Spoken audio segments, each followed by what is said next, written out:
Hello guys and welcome again to my channel. Today I'm going to teach you some conversation question and responses.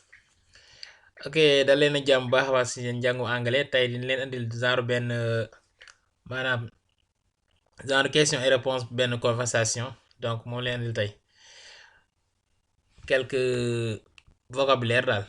Ok, bi ci njëkk mooy nice to meet you. Nice to meet you. Nice to meet you. mooy kontaan na ci xamante bi nga xam wala daje booy doog a nuyoo nit ngeen doog a xamante loolu ngay wax nice to meet you. Nice to meet you. Ok, moom tamit mi tontu mooy nice to meet you too. Nice to meet you too. kontaan naa tamit ci xamante bi nga xam wala daje bi daje mooy enchanté. Ok, bi ci topp mooy how are you.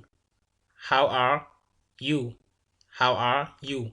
How are you mooy na nga def. Ok, tontu mi I am fine.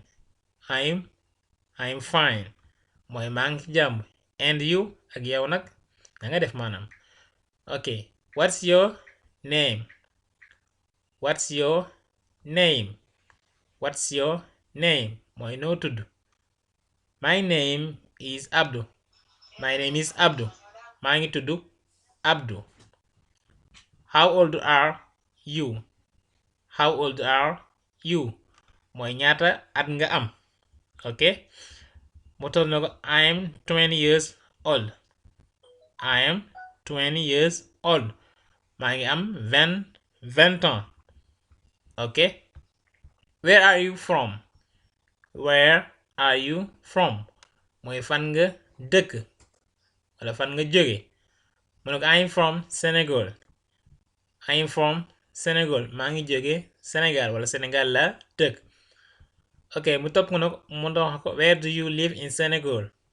Where do you live in Senegal fan nga dëkk ci Sénégal. ok, mu ne ko I live in Touba. I live in Touba maa ngi dëkk Touba. ok, mu ne ko what do you do. What do you do. What do you do mooy lan ngay def maanaam lan mooy sa métier wala lan ngay yëngu daal maanaam. ok, mu ne ko I am a teacher. I'm a teacher ma nga wax I'm wala I am fii forme contract bi la moo tax ñu I'm. ok, mën nañu wax I am wala I'm. ok, I'm a teacher mu ne ko man jàngalekat laa. ok, mu ne ko do you have any brothers or sisters. Do you have any brothers or sisters. Do you have any brothers and sisters ndax am nga ay mag ak rak maanaam brothers mooy mag bu góor wala rak bu sister mooy rak bu jigéen wala mag bu jigéen. ok, frère et sœur mu ne ko ndax am nga ay mag yu góor ak ay rak yu jigéen. ok, mu ne I have one brother and one sister. I have one brother and one sister mu ne ko am naa benn frère ak benn sœur. ok, wala mu ne I am an only child. I am an only child mu ne ko man dong laa daal man fils wala fille unique mooy koo xam ne si amoo mag amoo rak. ok, loolu la ñuy wax only child ci anglais only child. ok, mu ne ko do you have any pets. Do you have any pets. Pets mooy animaux domestiques yi mooy bàyyi ma yi dund ak nit ci kër gi moom lañ ko wax les animaux domestiques. ok, moom la ñuy wax pets anglais pet. mu ne ko do you have any pets ndax am nga ay bàyyi ma. ok, mu ne ko yes I have a cat. Yes I have a cat mu ne ko waa am naa benn muus. Cat moom mooy muus. ok, mu ne ko do you play any sports. Do you play any sport mu ne ndax da nga yëngatu ci maanaam da nga def sport daal ci ban sport ci nga yëngatu. ok, mu ne ko yes I play football. Yes I play football mu ne ko oui damay def football. ok, mu ne ko do you speak English.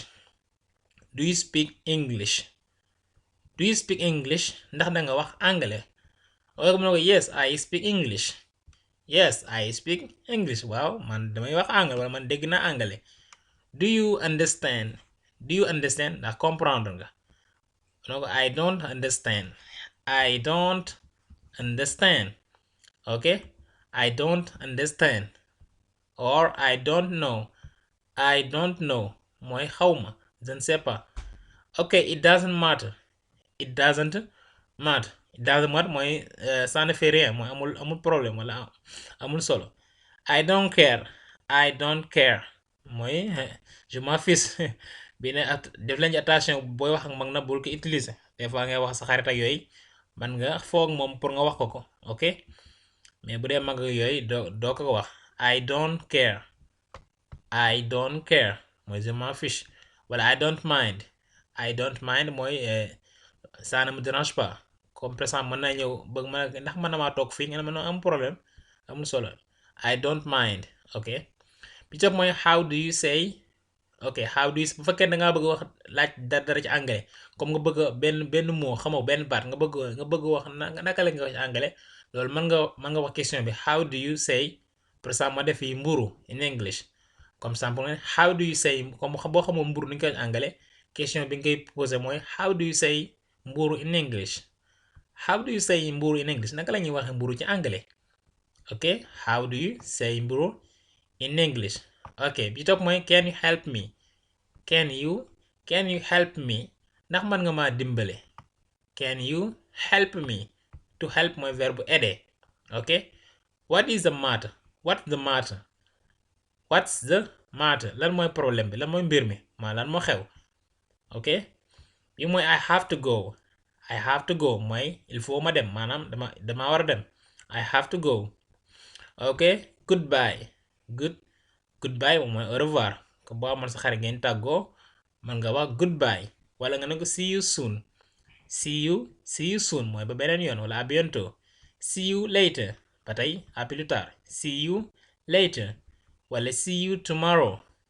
See you tomorrow ok see you tomorrow mooy ba suba ak jàmm wala ba suba wala danañ gisee suba ok kon loolu la andi loon tey di leen jox di dëjee ba beneen yoon waaye balaa boobu di leen wax baax ngeen abonné seen chaîne bi bu ko defee du ngeen tardé benn leçon ok guys see you later.